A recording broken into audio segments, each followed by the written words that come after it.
Network stationed in Portugal. Today is June 3rd, 1501, and we have quite the broadcast for you all.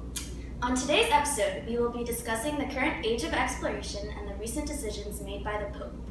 In order to sum up the most recent voyages and their discoveries, we have quite the treat for you. That's right! With our on-scene reporter today, Georgia will be interviewing our generation's most successful explorers about their travels, difficulties, and successes. Before we transition to that exciting segment, it's important that we discuss other current events, seeing as this could eventually be known as a scientific and artistic revolution in our world's history. Exactly. We have word that Leonardo Da Vinci has recently been working on new innovations like the parachute, flying vessels, rapid fire guns, and the submarine.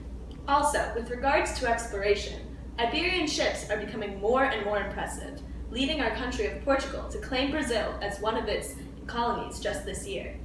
Without further ado, we will continue with our theme of exploration by going to our on-scene reporter Georgia in the Americas with Christopher Columbus and Amerigo Vespucci. It's clear that you guys have been acquainted. Is there any animosity between you? We like to keep the rivalry between us most minimal. It just keeps us motivated to keep exploring. Just knowing Christopher is most definitely behind me keeps me very motivated to do my explorations. Hold up. Behind you? I am most certainly in front of you. Last time I checked, I discovered the New World. I've done some most excellent stuff too, though. Okay, well, do you have your own day? I don't think you do either. Not yet. I would appreciate if this interview is kept on track. I am most definitely on track.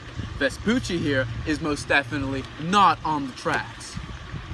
Do you two have any upcoming voyages the world should know about? I have most tentatively planned on returning to India this summer. Leo is not India. It is most bodaciously not India. Are you most kidding me, my friend? Did you most definitely ask the people in Native America if they are Native Americans or Indians? You don't need to ask them a question, Vespucci. You just gotta look around. We're clearly in India. Alright, so what exactly is your course of action in order to colonize this new world? I just don't understand why you keep calling it the New World.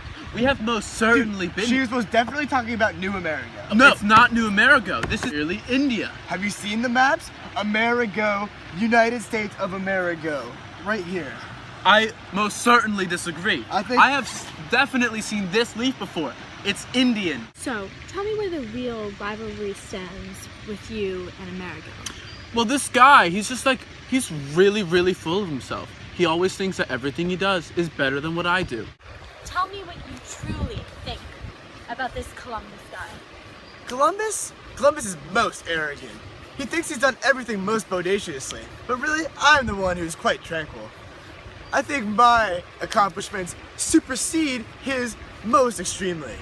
What would you say your best accomplishment is to pass over his? The New World is named after Amerigo? Look at this. Merchandise to be sold at your local tailor soon. Terrible, bro. I mean, we're both after the same things. I mean, the money, the chicks, the glory. I mean, I like it, and I think he's actually not that terrible of a dude. We really should be friends sometime. Now that I think about it, Vespucci and I aren't really that different at all. We're both out for the same thing. Money, glory, and bands. Well, that was a really insightful response. I'm very proud of you. Yeah, you know, I pride myself on my excellence. Wait a minute. Where's Vespucci? I think he went over there.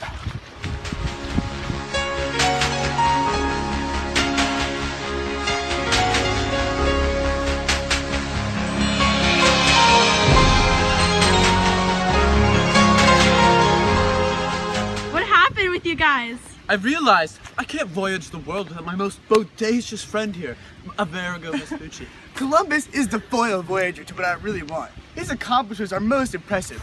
I think we could do a lot by each other's sides. Most thank you. Excellent!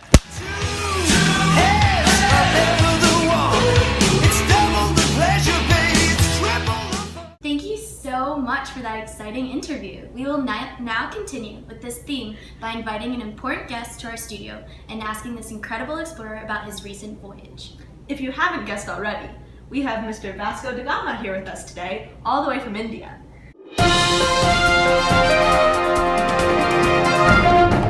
I'm humbled to be here. Thank you very much for having me. Thank you for being here.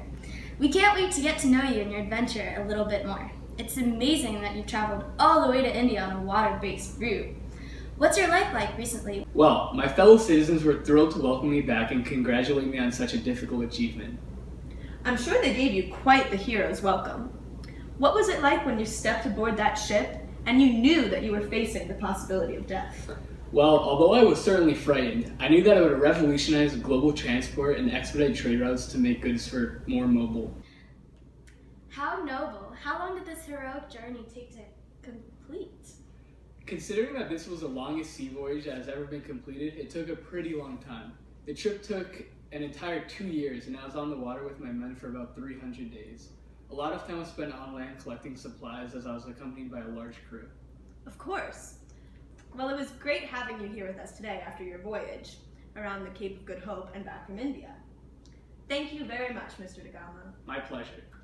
For our final segment, we will have two of our news analysts discuss the Pope's recent decision to split the globe between our country of Portugal and our rival explorers from Spain. Thank you for that introduction. Today, my colleague Albie and I will be discussing the Treaty of Tordesillas. Personally, I believe that the Pope did the right thing and split the territory fairly. Do you even see the territory Portugal got? Portugal got all the claimed territory that no one would be willing to give up without a fight, while Spain got all the unoccupied territory that could easily be conquered. Oh, boo-hoo, poor Portugal. May I remind you that you are on a Portuguese show? Well, Portugal got their fair share. Besides, who are you to question the decision of the Pope? I just feel like Portugal and Spain should receive equal amounts of unclaimed territory so things are fair. Isn't it fair enough that the territory was split in half? In my opinion, Spain should have gotten even more. Why would Spain get even more? All the unclaimed territory you got is unfair enough. Clearly someone has an inflamed sense of nationalism. At least my country is worth those feelings. Are you saying my country isn't? I'm just saying that the treaty is fair from my point of view. And I'm just saying you're wrong. Fine. Fine. Well, that was a heated discussion and a wonderful way to conclude our show today. We have learned plenty about the explorers of our day and the conflicts of our time here on the Global News Network. Thank you for tuning in, and we will see you next week for a segment on the arts. Ciao, Portugal. Bye, kids.